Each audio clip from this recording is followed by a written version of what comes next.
할렐루야. 오늘 하루도 하나님의 말씀이 우리의 심령 속에 인도하는 길이 되기를 주의 이름으로 축원합니다. 말씀대로 순종한다는 것 참 어려운 일입니다. 그러나 말씀대로 순종하며 살 때에 하나님의 거룩한 능력은 나타납니다. 그래서 우리는 내 생각이 아니라 하나님의 말씀대로 순종하기 위해서 싸우는 거죠. 이것을 영적 씨름이라고 말합니다. 이 욥은 고난 속에서 무지막지한 씨름을 합니다. 도대체 왜 나에게 이 고난이 왔을까? 끊임없이 자신을 되돌아봅니다. 그러면서도 하나님이 나를 버리신 거 아닐까? 하나님이 나를 버리지 않았더라면 어떻게 이러한 고난과 고통이 올까? 그것이 욥에게는 가장 힘들었던 모습입니다. 욥아, 너 이제 며칠만 버티면 돼. 이러한 제한이 온다면 그래, 참고 견디면 되지. 그러나 이 기한 없는 고통, 고난이 가장 더 힘든 거죠. 언제 어떻게 역사할지는 모릅니다. 이러다가 죽을 수도 있잖아요. 그럼에도 불구하고 욥은 하나님을 향한 믿음을 가지고 버티어 나갑니다. 이것이 믿음입니다. 우리에게는 때로는 고난이 옵니다. 환난이 옵니다. 이 고난과 환난이 어디까지야? 라고 한다면 그것이 때로는 소망이 됩니다. 그러나 그 기한이 없는 막막한 길을 갈 때에 하나님을 의지하고 믿음으로 나간다는 것 쉽지 않습니다. 정말 어려워요. 그러나 그것이 믿음이라는 거죠. 29장입니다. 29장 2절입니다. 나는 지난 세월과 하나님이 나를 보호하시던 때가 다시 오기를 원하노라. 분명한 것은 내 힘과 내 능력이 아니었습니다. 하나님의 은혜였습니다. 그 하나님의 은혜 속에서 자기는 하나님의 보호하심으로 풍성했었습니다. 그걸 자기가 부인하는 게 아닙니다. 어떤 경우는 힘들 때 어려울 때는 하나님을 붙들고 뭔가 잘 되면 이거 내가 한 거야. 내가 한 거야. 이런 모습이 참 많이 들어옵니다. 이것이 우리들의 마음에 오는 교만이죠. 하나님의 자리에 나를 세우는 이 사단의 유혹, 그 선악과를 따먹는 모습들이 참 많지요. 하나님이 하셨습니다 라고 말하지만 속사람은요, 내가 있어요. 이게 나오고 있어요. 겉으로는 하나님이 하셨습니다 라고 말하지만 사람들이 볼 때에도 저거 자기 자랑이잖아. 이런 모습이 나타난단 말이에요. 그것이 우리들의 인간의 어쩌면 죄성에 대한 근본적인 우리들의 욕망이기도 해요. 그래서 누군가 나를 인정해주면 우쭐해지는 것이 우리들의 모습이죠. 이 욥은 그렇지 않았습니다. 정말로 하나님의 은혜가 자기에게 임함을 통하여 지금까지 지나온 모습들을 회상해 보는 거예요. 이거 하나님의 은혜였지. 하나님의 은혜였어 라고 하면서 나아갑니다. 3절 4절입니다. 그때는 그의 등불이 내 머리에 빛이었고 내가 그의 빛을 힘입어 암흑에서도 걸어 다녔느니라. 내가 원기왕성하던 날과 같이 지내기를 원하노라. 그때에는 하나님이 내 장막에 기름을 발라 주셨도다. 아멘. 이 욥의 신앙을 보면요, 29장에 보면 참 잘 나와요. 그때는 그 과거를 회상하면서 자기에게 풍성한 은혜를 주셨던 그때를 회상하면서 그때는 라면서 끊임없이 주체가 누구냐? 하나님이라고 말합니다. 하나님이 나에게 그의 등불이 내 머리에 빛이었기 때문에 내가 그의 빛을 힘입어 암흑에서도 걸어 다녔노라. 암흑 같은 삶이지만 하나님께서 나에게 빛을 비추었기 때문에 내가 이렇게 걸어 다니지 않았느냐. 내가 원기왕성하던 날과 같이 지내기를 원하는데 그때는 하나님이 내 장막에 기름을 발라 주었기 때문이다 하면서 하나님께서 모든 걸 하셨습니다라고 끊임없이 고백합니다. 그러면 이 고백을 통해서 그는 어떠한 삶을 살았습니까? 자기만을 위해서요? 자기 가족만을 위해서요? 아니죠. 하나님이 주셨습니다라는 분명한 이 고백이 있는 사람들은요, 이 삶을 살아갑니다. 12절이요. 이는 부르짖는 빈민과 도와줄 자 없는 고아를 내가 건졌음이라. 13절이요. 망하게 된 자도 나를 위하여 복을 빌었으며 과부의 마음이 나로 말미암아 기뻐 노래하였느니라. 하나님이 주셨습니다라는 분명한 믿음의 고백이 있는 사람과 내가 했어요라고는 속사람이 있는 사람들의 차이가 있습니다. 그것은요, 내가 했기 때문에 내 것이라고 생각하고 내가 움켜집니다. 내가 했기 때문에 그래요. 내 것이라기 때문에 내가 움켜줘요. 그러나 하나님이 하셨습니다라는 분명한 믿음의 고백이 있는 사람은요, 하나님께 영광을 드리고요, 그 주신 은혜를 나눕니다. 왜요? 하나님이 나에게 주신 복의 의미를 알기 때문입니다. 하나님이 아브라함에게 복을 주실 때는요, 너 혼자 잘 먹고 잘 살아가 아닙니다. 내가 너로 큰 민족을 이루고 내게 복을 주어 내 이름을 창대하게 할 것이다 하면서 너만을 위한 것이 아니라 너를 통하여 모든 민족이 복을 받으리라. 할렐루야. 이게 하나님이 아브라함에게 복을 주시는 의미인 거예요. 하나님이 나를 통하여 이렇게 복을 주셨습니다, 하나님이 하셨습니다 라고 하는 사람들의 특징을 보면 하나님이 주셨기 때문에 이 주신 복을 왜 나에게 주셨을까를 찾습니다. 근데 찾아보니까 주변에 내 이웃들이 있는 거예요. 나와 같이 잘 먹고 잘 사는 사람들과 함께 호화롭게 연락하는 것이 아니라 내 주변에 힘들고 어려운 사람이 보이기 시작하는 거예요. 그것이 하나님께서 하셨습니다라고 하는 사람들의 모습입니다. 하나님이 나에게 주셨기 때문에 그 주신 것을 내가 어떻게 쓸까? 아, 저기 빈민이 있네. 저기 내가 도와줄 자 없는 고아가 있네. 그럼 내가 그에게 도와줘야겠네. 하나님의 감동이 와요. 하나님이 주신 그 감동을 그는 순종하며 나아갑니다. 그래서 사랑을 베풉니다. 하나님 사랑과 이웃 사랑이 이어지는 삶이 돼요. 왜요? 내게 아니기 때문에 그래요. 내 것이라면 아까워요. 그러나 하나님이 주신 거라면 기꺼이 그것을 나눔에 동참합니다. 그래서 망하게 된 자도 나를 위하여 복을 빌어주는 거예요. 왜요? 욥이 자기를 도와줬거든요. 그 도와준 은혜를 내가 어떻게 갚을까 해서 하나님께 그 복을 빌어주는 거예요. 하나님, 욥이란 사람이 나를 이렇게 도와줬네요.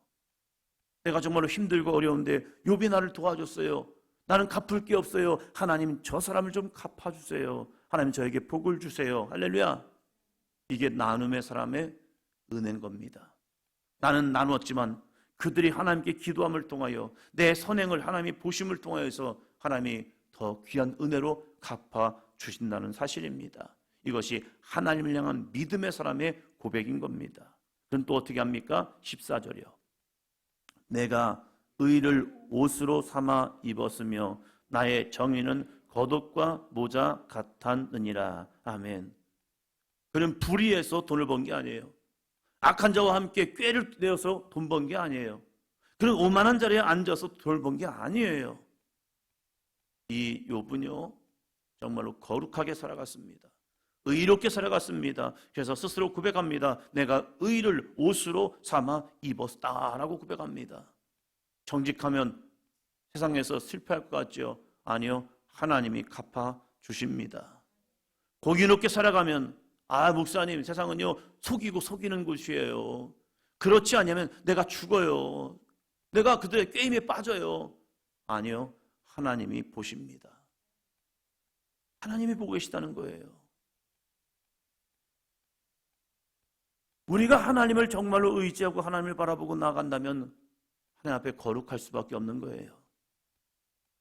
나는 그들에게 속이지 아니하지만 하나님은 그 속이지 않는 이 모습 때문에 하나님이 그 거룩한 삶을 보시고 하나님이 역사하여 주실 줄로 믿습니다. 이것이 믿음이지요. 하나님 향한 믿음이요. 하나님은 오늘도 정직한 자를, 의로운 사람을, 정의로운 사람을 보고 계십니다. 그래서 반드시 하나님의 살아계심을 보여주십니다. 그리고 그는 또 이런 삶을 살았답니다. 15절, 16절입니다.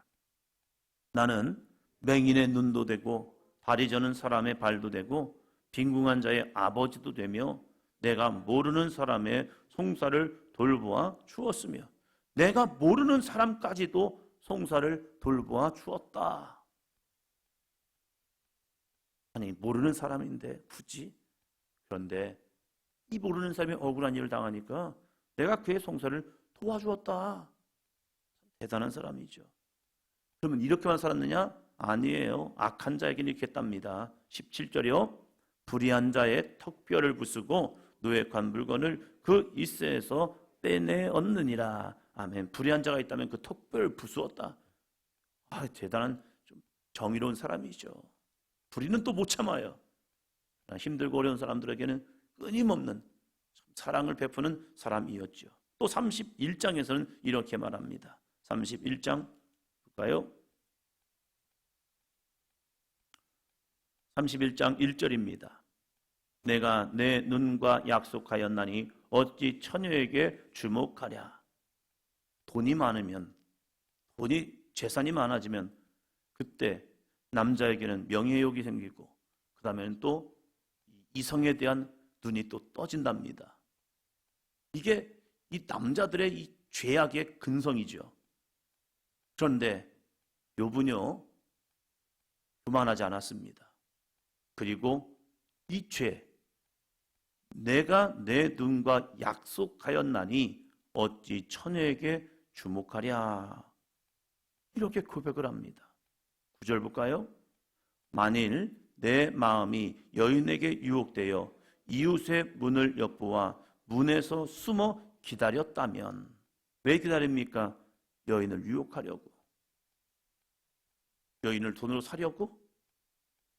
마치 다윗이 밧세바를 취하는 것처럼 명예를 얻었죠. 그의 명성을 얻었죠. 그러고 나서 여인들을 취합니다. 이것이 어쩌면 잘못된 수순이에요. 죄악된 수순. 그런데 욥은요 내 눈과 약속을 했답니다. 여인에게 주목하지 않으려고. 근데 그 약속을 지켰다는 거 아니에요 지금. 그만큼 거룩한 삶을 살았고요. 또 5절 볼까요? 5절, 만일 내가 허위와 함께 동맹하고 내 발이 속임수에 빨랐다면. 허위, 과장, 속임 왜 들어갑니까? 또 다른 욕망과 욕구지요. 더 많은 것을 얻기 위한 간사한 꾀지요. 시간이 되면 허위와 속임수는 들추어지지요. 근데 이 욥은 그걸 끊임없이 배격했다는 거예요. 이 말을 하고 있다는 것은 뭐냐면 자기에게도 그런 마음이 온다는 거예요. 가장과 허례허식과 허위, 속임수, 이것이 누구에게나 밀려오는 죄의 모습이라니까요. 그러나 순간 나도 모르게 내 입술을 지키지 못하면요 나도 모르게 펑펑 뛰어나오는 것이 이게 허위와 속임수들이잖아요. 그럼에도 불구하고 그는 그 마음을 지키기 위해서 끊임없이 붙든 겁니다. 그리고 그는 어떠한 선행을 했느냐? 16절입니다. 내가 언제 가난한 자의 소원을 막았거나 과부의 눈으로 하여금 실망하게 하였던가. 17절이요. 나만 혼자 내 떡덩이를 먹고 고아에게 그 조각을 먹이지 아니하였던가. 누가복음에 나오는 부자와 다른 삶이죠. 부자는 자기 혼자 자색 옷을 입고 호화롭게 연락하여 살았지만 이 욥은 정말로 부자였는데 그는 정말로 많은 것을 베풀고 나눴던 삶을 스스로 고백합니다. 22장 6절로 9절에서 나오는 엘리바스의 책망, 야 네가 불의한 삶을 살았어 했던 그 책망과는 정말로 반대적인 욥은 나누고 베푸는 삶을 살았습니다. 왜요? 하나님의 심판을 알기 때문에 그래요. 내가 이 땅에서 영원히 사는 인생이 아니라 언젠가는 하나님의 심판대에 서는 인생을 알았기에 그는 그것이 언제인지 모르잖아요. 우리는요. 오늘 될지 내일 될지 모레 될지 몰라요. 뭐 그때 하면 되지. 아니에요. 하나님이 주시는 거룩한 감동 속에서 오늘 그는 가난한 자가 있다면 그 소원을 막지 않았고 과부의 눈을 하여금 실망하지 않았고 혼자 떡덩이를 먹지 아니했고 고아에게 그 조각을 먹이지 아니하였던가. 줬다는 거예요. 힘들고 어려운 삶이 있다면 기꺼이 나누고 베푸는 삶, 그것은 내가 언제 하나님 앞에 서야 할 존재인지 알지 못하기 때문에 오늘 나에게 주신 기회를 그래 해야지 하면서 그 기회를 붙들었던 삶, 이것을 그는 이야기해요. 그럼에도 불구하고 고난과 환난이 왔다는 사실입니다. 이러한 자신의 삶에 고난과 환난이 왔을 때에 욥은 무슨 생각을 했을까요? 왜 나에게 왜 이러한 삶이 나에게 주어졌을까 하면서 그는 자신의 삶을 아무리 돌아봐도 왜 이것이 자신에게 밀려오는 거예요. 하나님은 분명히 살아계신데, 하나님의 살아계심을 부정하지 않는데 왜 나에게 이게 왔을까?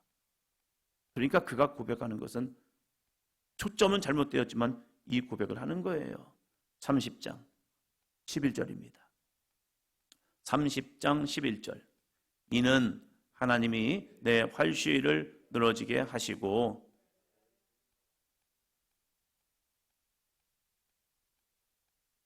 하나님이 하신 거 아니야? 하나님이 하신 거 아니야? 하나님이 하신 것 같은데. 그래서 하나님이 내 활시위를 늘어지게 하시고 더 이상 힘을 잃어버리게 한 거죠. 활시위가 늘어지면 활을 쏠 수 있습니까? 아니에요. 끝난 거예요. 아무런 힘을 발휘하지 못해요. 그리고 나를 곤고하게 하심으로 무리가 내 앞에서 굴레를 벗었음이니라 하면서 무시와 멸시와 천대를 받게 하는 거예요. 이 모습을 견디기가 너무 힘든 거예요. 마치 시편에서 다윗이 고백한 것처럼 내 하나님이 어디 있느냐 라고 이 사람들이 질문할 때, 그래 내 하나님 여기 있어 라고 보여줄 수 있는 게 아무것도 없는 거예요. 지금 상황에서는. 그것이 욥에게는 참 비참한 거예요. 그런데 이 비참한 시간을 하나님은 이렇게 말합니다. 한번 더 합니다. 견디어내라. 이 하나님의 말씀인 거예요. 견디어내. 하나님이 침묵하는 것 같고 하나님이 등을 돌리신 것 같지만 아니에요. 하나님은 욥을 기다리고 계십니다. 어디에서요? 욥의 결승점 그 넘어서요. 그 결승점 너머에서 욥을 기다리시면서 욥아 여기까지야. 아무리 내 마음이 힘들고 어려워도 하나님이 그 손을 내밀지 않습니다. 그리고 하나님은 욥을 신뢰합니다. 그 결승점까지 기어서라도 와.